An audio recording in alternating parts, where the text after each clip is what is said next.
अस्सलामुअलैकुम रहमतुल्लाहि व बरकातुहू my YouTube friends, welcome back to my channel. Hope कि आप लोग बिल्कुल ठीक ठाक हैं और आप सबकी दुआ से अल्हम्दुलिल्लाह मैं भी ठीक हूँ।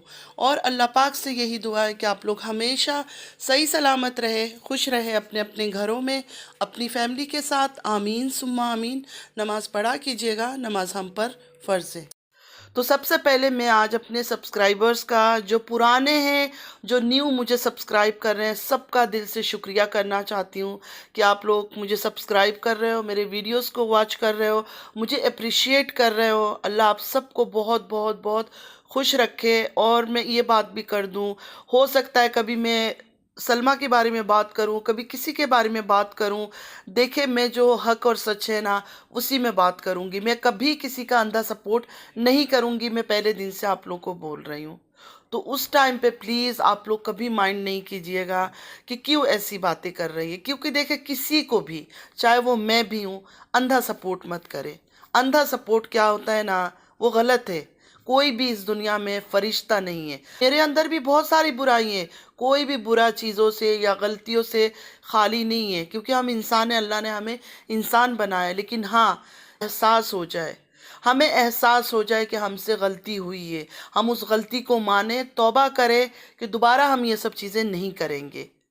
तो मैं पर्दा, दीन, इस्लाम, शरीयत, ये सब जब बातें करती हूँ, चाहे एडल्ट्री के बारे में, चाहे किसी चीज़ के बारे में, वो मैं मुस्लिम्स लोगों को बोलती हूँ। और बाकी लोगों का भी मुझे पता है, बाकी लोगों का भी मुझे इतना पता है कि ये सब चीज़ें तो किसी रिलीजन में भी अलाउ नहीं है, क्योंकि हर रिलीजन का अपना एक बेसिक रूल्स है।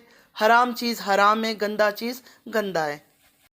तो मेरे व्यूअर्स, मेरे सब्सक्राइबर्स, मुझे देखने वाले, मुझे प्यार करने वाले बहुत समझदार हैं, मुझे पता है। लेकिन फिर भी जब नए नए कोई ज्वाइन करता है, उनको बातें समझ नहीं आता है, इसलिए मैं बार बार इन चीज़ों को क्लियर करती हूँ। तो चलिए शुरू करते हैं अब अपना रिएक्शन। जो 13 साल की मोहब्बत की कहानी लेकर सितारा आई थी, तभी हमने बोला था कि कुछ तो फिशी है। क्योंकि जब भी तारा को मैं देखती थी और कौसर को मैं देखती थी, मुझे तारा ही उसकी बीवी लगी, साजिद की, कभी कौसर नहीं लगी। क्योंकि कौसर के साथ सारा स्क्रिप्टेड चीज़ें, ड्रामा किया जाता था। खाना खा लो, ये कर लो, हंसना बोलना, सिर्फ और सिर्फ दिखावा। उसी जगह जब तारा बातें करती थी, साजिद जवाब भी नहीं देता था, इग्नोर करता था, सिर्फ और सिर्फ थी कार्ड खेलने के लिए, ये दिखाने के लिए कि देखो, शादी करके इस तरह का हो चुका है, मैं अभी भी कितना प्यार करती हूँ, मैं बातें कर रही हूँ और मेरे साथ वो बातें ही नहीं कर रहा है, फ़ोन में बिजी रहता है, शायद अपनी उस बीवी के साथ चैट कर रहा है, उसके साथ बातें कर रहा है। मतलब जितना हो सकता है ना, इस औरत ने लोगों की माइंड से गेम खेला और लोग भी बेवकूफ़ों की तरह इस पर टूट पड़े। किसी ने एक बार सोचने की, समझने की कोशिश नहीं की कि ये सब क्या है। जो समझदार थे वो तो समझ ही गए थे कि ड्रामा है। मैं इस जगह पर सवाल करूंगी उन यूट्यूबर्स को जो कहते हैं हमें तो हमारे एजेंट आके हर चीज़ दे देते हैं, इनकी फैमिली मेंबर्स आके हर चीज़ दे देते हैं। तो ये सारे फैमिली मेंबर्स मिल के भी देखो कितना झूठे और मक्कार है। ये शादी हुई ही नहीं है, ये एक झूठा फेक शादी का ड्रामा खेला गया है।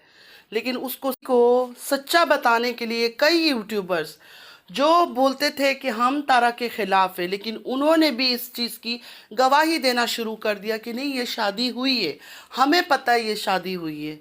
तो मुझे कुछ लोग कमेंट करते थे, मुझे मैसेजेस करते थे इंस्टा में कि ये सारे मिले हुए जो यूट्यूबर्स दिखाते हैं हम तारा की अगेंस्ट है, एक्चुअली वो अंदर अंदर तारा को ही हेल्प कर रहे हैं, तारा की जो गलत चीज़ है ना उसको हेल्प कर रहे हैं। क्योंकि तारा जो है ना पूरी तरह से टूट जाएगी उस दिन जिस दिन इस शादी की हकायक सामने आ गई कि ये एक झूठा शादी है। सब हम बोल रहे हैं कि झूठी है, बच्चा फेक है, लेकिन कोई मान रहा है? नहीं मान रहा है। शरीम ने रोई अपने चैनल पर, वो रोई कि मैं सच बोल रही हूँ, रहती है उसी जगह में रहती है, उसको हर चीज़ का पता है। जैसे ये तारा का ये ड्रामा शुरू हुआ बच्चा मरने का, पैदाइशी का, उसी टाइम कुछ दिन बाद जब सलमा आई और उसके बाद फिर शरीम ने बोलना शुरू किया कि ये सिलिकॉन बेबी है। और यही बात मैंने अपने चैनल पर भी बताया था कि वो सिलिकॉन है। मैं कुछ खुद से नहीं बोल सकती हूँ फ्रेंड्स, क्योंकि मैं पाकिस्तान में नहीं रहती हूँ, मेरा कोई खबरी नहीं है, मेरा कोई एजेंट नहीं है। मेरी उनसे बात तक हुई थी कि देखो उसका बच्चा हो ही नहीं सकता, कौसर जो है उसने अपने भाई के बच्चे को अडॉप्ट किया है, उस औरत का बच्चा नहीं हो सकता। जैसे कि दुनिया में हम बहुत जानते हैं कि बहुत लोग के अल्लाह ताला जिनको औलाद नहीं देता है, तो उसने एक बच्चा अडॉप्ट किया हुआ है, वो खुद माँ नहीं बन सकती है। अच्छा, इस बात पर भी मैंने वीडियो बनाई थी। जब साजिद दुबई ट्रिप आता है और दुबई से जाके पंजाब जाता है कौसर से मिलने, पहली बार बच्चे के डेथ के बाद, हमने कौसर को जब देखा, कौसर के अंदर कोई इमोशंस नहीं था। एक हस्बैंड छोड़कर आ जाता है 3-4 दिन में बच्चे मरने का, और क्या उसके अंदर कोई फीलिंग्स, कोई इमोशंस, कुछ भी नहीं था, कुछ भी नहीं था। वो हंस रही थी, मतलब हमेशा जो वो करती थी पहले, बच्चा मरने से पहले, उससे ज़्यादा उसने हरकतें की। हंस रही है, मुस्कुरा रही है, गाने गुनगुना रही है। साजिद गाना डेडिकेट कर रहे हैं दोनों वाइफ को। मतलब एक अजीब ही बात थी। ना बच्चे की कब्र ज़ियारत के लिए गए, ना कोई दिलचस्पी इन्होंने दिखाया। कब्र भी दिखाया तो बिल्कुल ही अजीब ही जगह दिखाया। यहाँ तो इस तरह होता है कि कब्रें होती है, दो कब्रों के बीच बीच में बच्चों की जो कब्रें होती है ना, बड़ों के बीच में यहाँ डाला जाता है। जैसे दो साइडों में कब्रें हैं और बीच का रो जो है ना, वो बच्चों के लिए बनाया जाता है। इन्होंने जो कब्र दिखाया था, वो भी क्यों दिखाया था एक झूठा कब्र? क्योंकि लोग डिमांड कर रहे थे, हेटर्स डिमांड कर रहे थे। ना होता है, माँ बाप जाके देखते हैं, कब्र ज़ियारत करते हैं। कर में इन्होंने एक झाड़ियों के बीच, पता नहीं कहाँ किसका कब्र था, क्या था, किसी बच्चे का कब्र तो नहीं था वो। ना मुझे किसी बड़े का लग रहा था, बाकी अल्लाह को पता है। लेकिन हाँ, किसी बच्चे का कब्र नहीं था, क्योंकि वो बच्चा पैदा ही नहीं हुआ था इनका। वो एक सिलिकॉन बेबी को दिखाया था। मुझे भी सिलिकॉन बेबी का इतना नहीं था पता। जब मैंने सिलिकॉन बेबी को सर्च किया और मैंने देखा, मतलब कोई बोल नहीं सकता कि वो बच्चा फेक है। मतलब सिलिकॉन बेबी अगर किसी के गोद में रख दो ना, रियल बच्चा लगेगा, रियल। तो कोई ऐसे दूर से दिखा दे ना कि ये बच्चा है, पूरा मुंह भी दिखा दे, हाथ भी टच करके दिखा दे, आप लोग बता नहीं सकते हो कि ये रियल नहीं है। आप लोगों को लगेगा कि नहीं, सच में ही बच्चा है। तो इसने वो खेल खेला था। सिलिकॉन बेबी का शरीम ने बोला, अरशद उसका हस्बैंड है कौसर का, ये शरीम ने बोला। अपनी वीडियो में भी ये बात की थी कि वो उनके घर के पास ही कहीं रहती है, तो उसको पता है हर चीज़ का, वो देखती है। उनकी वीडियो भी कई बार शायद उसने निकाला। इवन वो निकाहनामा, जो एक फ़ेक निकाहनामा है, वो भी वो लेकर गई थी कोर्ट में। उन्होंने भी कहा था ये फ़ेक है, ये कोई निकाहनामा नहीं है, ये जाली निकाहनामा है। अच्छा, जाली निकाहनामा पर भी लोगों ने क्या बोला, नहीं वो ओरिजिनल नहीं है, ये तो है ही फ़ेक। मतलब किसी तरह भी सबने कोशिश की बताने की कि ये शादी हुई है। हम इतने दूर है, पाकिस्तान के अंदर भी नहीं है, फिर भी हमें यकीन था कि ये शादी झूठ है, ये शादी नहीं हुई है। उसके बाद फिर जब हमने कौसर को देखा, बच्चे के डेथ के बाद जब कौसर पहली बार सामने आई, उससे पता चला कि हाँ, ये सिर्फ ड्रामा था, झूठ था, कोई बच्चा नहीं पैदा हुआ। बात करते हैं हम सलमा के बारे में। सलमा की प्रेगनेंसी को लेकर काफ़ी बातें हो रही थी। कुछ कह रहे प्रेग्नेंट नहीं है, कुछ कह रहे डेट इतनी ऊपर चला गया, बहुत मतलब बातें हो रही थी। तो सलमा ने कुछ अपने टेस्ट जो उसने करवाया, उसकी कुछ रिपोर्ट्स दिखाया, और साथ ये भी सलमा ने बताया कि मैं सऊदीया में रहती हूँ, मैं सऊदीया में रह के झूठी प्रेगनेंसी का ड्रामा करूं और उसके बाद एक सिलिकॉन बेबी निकाल कर दिखा दूं। तो सलमा का इशारा किसकी तरफ था, किसको सलमा ने कहा, आप सबको पता है। और अब दूसरी बहनों को भी यकीन आ गया, अब दूसरी बहनों को भी यकीन आ गया कि हाँ, वो बच्चा पैदा ही नहीं हुआ था। तो मेरी बहनों, ये बात तो हम कब से बोल रहे थे, ये कितनी वीडियो में मैंने बोला है, कितने वीडियो में मैंने बोला कि वो बच्चा नकली था, वो बच्चा कोई रियल नहीं था। हमने हैशटैग लगाना शुरू कर दिया था। कितने टाइम तक हमने सिर्फ जस्टिस फॉर कौसर का हैशटैग लगाया था। लेकिन उसके बाद धीरे धीरे वो सब चीज़ें पता चल गया कि नहीं, वो बच्चा पैदा ही नहीं हुआ, वो एक सिलिकॉन बेबी है। मैं 1000 बार शरीम से सुनकर अपनी वीडियो में बोलती रही, किसी ने नहीं माना। आखिर क्यों? क्यों आप लोग, जब लोग सच बोलते नहीं मानते हो कोई बात, क्यों झूठ को आप लोग सपोर्ट करते हो? और मेरा सवाल है सलमा से, खालिद अमीन भाई से, सबसे, कि आप लोगों ने इतनी बड़ी एक झूठ को सपोर्ट क्यों किया? आखिर क्या रीज़न थी? सलमा, क्या रिश्ता बचा था जब तारा ने आपकी घर ही उजाड़ दिया, आपकी घर को ही बर्बाद कर दिया, आपकी ज़िंदगी उजाड़ कर आ गई? फिर आपने इस औरत की इस इतने बड़े झूठ को क्यों सपोर्ट किया? क्यों सबके आगे आके हर बात को छोड़ के इस बात को आपने क्लियर क्यों नहीं किया कि ना वो शादी सच है, ना वो बच्चा पैदा हुआ था? सब चीज़ बता देती आप। क्यों आपके हस्बैंड आकर गवाही दे रहे थे कि नहीं ये शादी तो हुई है? आखिर क्या वजह थी?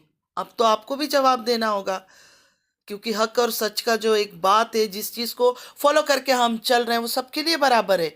जो भी यहाँ झूठ बोलेगा, जो भी यहाँ कोई गलत बात करेगा, वो चाहे मैं हूँ, चाहे आप है, चाहे कोई भी है, उसको आके जवाब देना होगा। सलमा, कौन सी मजबूरी थी? किस मजबूरी की वजह से आपने इन बातों को छुपाया? क्यों हाइड किया आपने? किस वजह से? जिस औरत ने आपका घर उजाड़ दिया, आपके बच्चों को इतना रुलाया, इतना तड़पाया, आपके होने वाले बच्चे को लोग बद्दुआएं देते थे, इसकी वजह से इतनी गंदी गंदी बातें उस बच्चे के लिए की जाती थी कि हमसे नहीं सुना जाता था। हम अपनी कान बंद कर लेते थे, तौबा पढ़ना शुरू कर देते थे कि क्या बोल रही है लोग, उस बच्चे के लिए जो दुनिया में भी नहीं आया। इतना कुछ सुनकर भी आपका हस्बैंड रईस असगर आते थे और वो भी आके गवाही देते थे कि नहीं ये शादी तो हुई है। ये शादी तो हुई ही नहीं है। तो आप इस बात को क्लियर क्यों नहीं कर रही है? क्लियर कर देना। देखिए, आपको जो पसंद करते हैं, जो आपसे प्यार करते हैं, वो आपके ही रहेंगे। इस क्योंकि गंदगी तो इसने मचाई है, इसने झूठ बोला, इसने 13 साल की मोहब्बत की जो स्टोरी थी वो क्रिएट किया था। आपने तो नहीं क्रिएट किया था ना उस स्टोरी को, आपने सिर्फ साथ दिया। अगर आप अपनी उस गलती को मान जाएंगे, एक्सेप्ट कर लेंगे कि हाँ ये गलती मुझसे हुई है, तो आपको तो लोग और ज़्यादा पसंद करेंगे कि चलो ये सच के साथ दे रही है। सलमा, मेरी इतनी बातें सिर्फ याद रखना कि जो जो इस झूठे शादी को सपोर्ट कर रहा है, एक बच्चे की मौत को सपोर्ट कर रहे हैं ना, सबसे अल्लाह सवाल करेगा, सब जवाब देंगे, सब कटघरे में खड़े होंगे अल्लाह की दरबार में। क्योंकि इस शादी को लेकर जो 13 साल की मोहब्बत की शादी का ड्रामा खेला ना, इस शादी को लेकर बहुत सारे लोगों ने हमारे प्यारे हज़रत मोहम्मद सल्लल्लाहु अलैहि वसल्लम पर बहुत गंदी गंदी बातें की है। इतनी गंदी बातें की है ना कि मैं उन अल्फाजों को दोहरा नहीं सकती हूँ। तो इस गुनाह में आप सब शरीक होंगे। तो प्लीज़ इस सच को अभी भी सामने रख दें, क्योंकि इस औरत का सच सामने आना बहुत ज़रूरी है। आप कहते थे कि असगर के साथ ये है वो है, वीडियो है, मैं नहीं दिखा सकती हूँ। हमने कभी नहीं डिमांड किया, ख़ासकर मैंने कभी नहीं चाहा देखना, ना मुझे ये सब गंदगी देखना है। लेकिन आज मैं आपसे रिक्वेस्ट कर रही हूँ कि इस औरत का इस सच को तो कम से कम सामने लेकर आओ, दुनिया को सच बता दो कि ये एक झूठा शादी का खेल खेला इसने। नदीम भाई ने बहुत बार बताने की कोशिश की और बताया भी है, और कितना इंसान खुलकर बताए, बताया भी है कि ये एक ड्रामा था। तो अभी आप लोग भी हिम्मत करो और सच का साथ दो, यही मेरी आप सबसे रिक्वेस्ट है। और आपके लिए हमेशा मैं दुआ करती हूँ सलमा कि अल्लाह खैर आफ़ियत से आपका बच्चे को दुनिया में लेकर आए, आपकी ज़िंदगी भी लंबी हो, आपके बच्चे की ज़िंदगी भी लंबी हो। अल्लाह पाक आप लोग को सही सलामत रखे, आमीन सुम्मा आमीन। तो फ्रेंड्स, आज के लिए बस इतना ही। अगर आप लोग को मेरी वीडियो अच्छी लगी है तो लाइक, सब्सक्राइब और शेयर ज़रूर कीजिएगा। और चैनल पर जो भी न्यू आ रहे हैं, आप लोगों से रिक्वेस्ट है कि प्लीज़ जल्दी जल्दी लाइक, सब्सक्राइब और शेयर का बटन को क्लिक करते जाएँ, मुझे सपोर्ट करें। कमेंट आप लोगों ने ज़रूर करना है। नमाज ज़रूर पढ़ा कीजिएगा, नमाज हम पर फ़र्ज़ है, नमाज की कोई माफ़ी नहीं है। अल्लाह पाक हम सबको हिदायत दे, हमारे अंदर जितनी बुराइयाँ है, जितनी खामियाँ हैं, उनको ख़त्म करे, हमारे दिलों को साफ़ करे, हमारे नीयत को साफ़ करे, हमारे औलादों को हिदायत दे, आमीन सुम्मा आमीन। चलती हूँ, दुआ में याद रखिएगा। ज़िंदगी रही फिर मुलाकात होगी। अल्लाह हाफिज़।